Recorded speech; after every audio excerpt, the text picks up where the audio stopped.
Okay, I lost my voice singing in the car, so I guess it's true what they say about vocal warm-ups. So I'll try to limp through this video. Amazon, Joyo, hybrid amp. I've reviewed Joyo products before. A digital delay, if I remember, I'll put a link in the lower section. All right. This is normally like a $179 item. I found an online coupon. If you've seen me before, you know I'm a cheap bastard, blah, blah, blah. Why am I getting this? It's winter in Chicago, and the only amps I have now are both full tube amps. Marshall DSL 1 watt, which has 3 tubes in it, and then an Orange Rocker Terror 15, which has 6 tubes in it. And that one really takes a beating in the winter and takes a while to warm up. So this, you know, it says mini tube amp, but that's only half true. So it's only got 1 tube in it, which is a preamp tube, not a power tube, which the tiny little preamp tube guys warm up faster.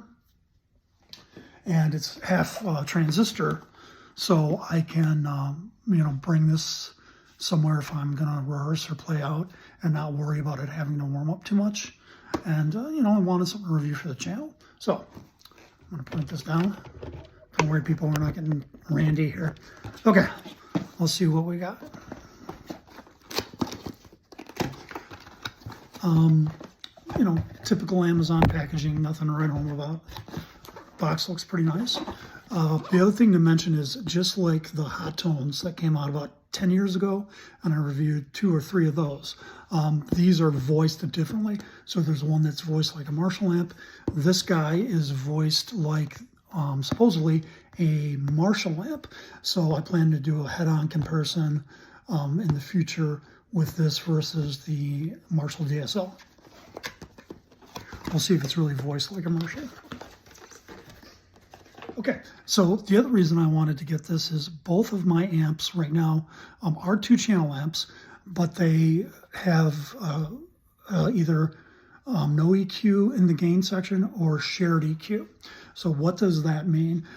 They have, you know, your EQ, treble, mid, bass, but the on the Orange Terror, that only applies to the gain stage. The clean channel only has a volume. On the Marshall, it's a shared EQ. So when you switch from high gain to normal, you know, classic gain, clean, you can't have different EQ settings.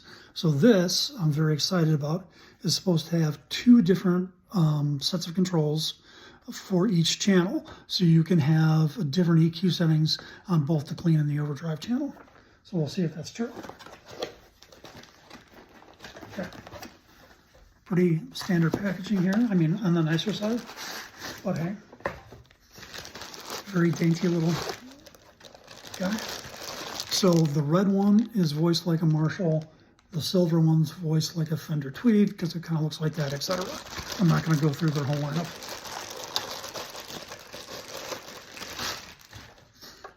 Okay, solid construction. As advertised, it's got 2 channels and EQs for both.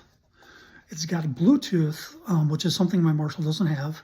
And, you know, like most amps now, you can't really say that an effects loop is rare. Most amps have an effects loop today because that's pretty popular. It's got a headphone emulation, but this guy's got Bluetooth on it. Not sure I'll use it. I reviewed a Marshall Code amp, which was Marshall's first attempt at a modeling amp on this channel. And, you know, maybe Bluetooth has gotten better for amps. Okay, first thing I'm going to do is I'm going to put everything at the same setting. And you know what, I should probably put it at 3. That's going to be too loud on a 21 amp. Just so I have a good place to compare things from. Okay. And your standard power cables. One thing that I do like about this is that it comes with a real foot switch, which is very nice. So you can switch between the two channels without having to use this very ginger switch on this thing. You know, it's very small and dainty. I'd be afraid I'd break it, but they include this nice foot switch. All right, so that's about enough of the unboxing. We'll plug this in and then we'll put it, there's the Marshall DSL.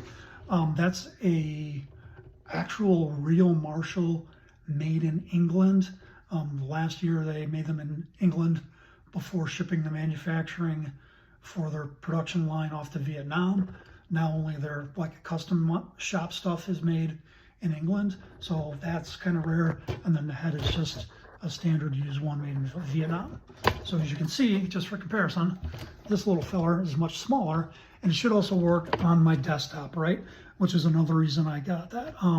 This is somewhat integratable with the computer, but you know, if I put it too close to the computer, it hits the door, hits it, and if I don't, I have to run a shit ton of cables. So this should be easier to use on a desktop basis. All right, that's enough. Let's see if I can actually get this thing working.